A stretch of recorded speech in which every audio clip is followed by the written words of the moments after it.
एक बहुत ही घना जंगल था। उस जंगल में 3 चुड़ैल रहा करती थी।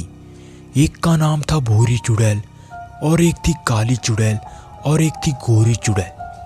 जब भी अमावस्या की रात होती तो उसमें से गोरी और काली चुड़ैल किसी भी गांव में जाती और किसी भी इंसान को अपने वश में कर लेती और उसे जंगल में लेकर आती और उसे एक गोल में बिठाकर कुछ मंत्र बोलना शुरू करती। थोड़ी देर में काली चुड़ैल उस इंसान का सर काट देती और उसका बलि चढ़ा देती। अब हमें बस एक इंसान का बलि देना है, फिर हम तीनों अमर हो जाएंगे। अब तुम इंसान को खा लो, तब तक मैं जंगल में घूम कर आती हूँ।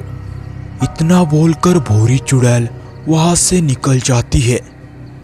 तभी काली चुड़ैल गोरी चुड़ैल से कहती है, हमने आज तक जितने भी इंसानों की बलि दी है, उसमें से एक भी इंसान का मांस इस भूरी चुड़ैल ने नहीं खाया है। कोई गड़बड़ तो नहीं है ना?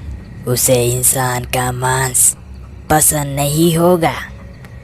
तुम ज़्यादा सोचो मत, खा लो। बहुत दिन गुजर जाते हैं। वापस अमावस्या की रात आती है। गोरी और काली चुड़ैल गांव की तरफ निकल पड़ती है। उसी जंगल में से एक ब्राह्मण गुजर रहा होता है। ब्राह्मण रास्ते से चल रहा होता है, तभी उसके सामने गोरी और काली चुड़ैल आ जाती है। तभी काली चुड़ैल उस ब्राह्मण को अपने वश में कर लेती है और उसे जंगल के अंदर ले जाती है। ब्राह्मण रास्ते से चल रहा होता है, तभी उसका पत्थर से पैर टकराता है और ब्राह्मण नीचे गिर जाता है और ब्राह्मण चुड़ैल के वश से बाहर हो जाता है। ब्राह्मण वापस उठकर उनके साथ चलने लगता है और मन में ही बोलता है, लगता है इन दोनों को पता नहीं है, मुझे यहाँ पर भूरी चुड़ैल ने ही बुलाया है।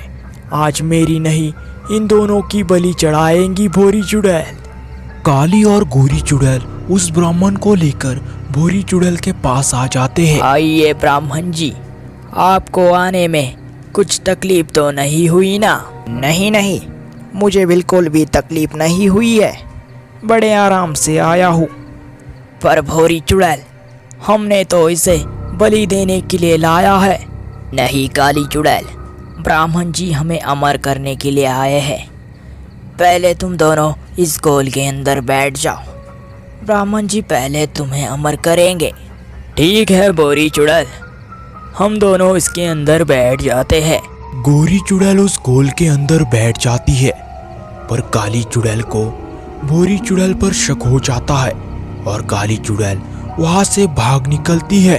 भूरी चुड़ैल, जल्दी से उसको पकड़ो, हमें इन दोनों का बलि सूर्योदय होने से पहले देना होगा, वरना तुम अमर नहीं हो पाओगी।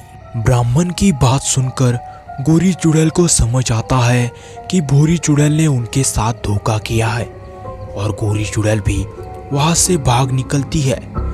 काली और गोरी चुड़ैल भागते भागते बहुत दूर आ जाते हैं।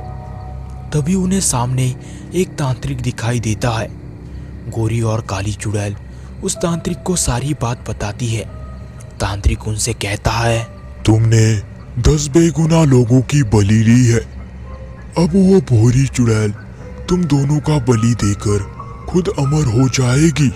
तांत्रिक जी, हमसे बहुत बड़ी गलती हो गई है, अब हम आगे क्या करें, आप ही हमें बताइए।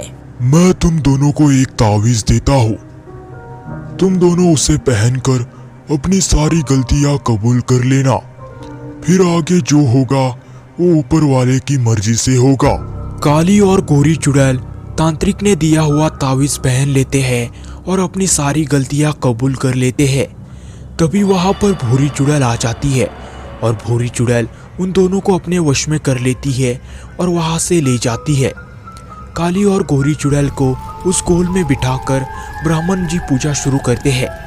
थोड़ी ही देर में हवन की आग बहुत तेज हो जाती है और उस आग में तीनों चुड़ैल जलकर राख हो जाती है और उसके साथ वो ब्राह्मण भी जलकर मर जाता है। तभी वहां पर तांत्रिक जी आ जाते हैं।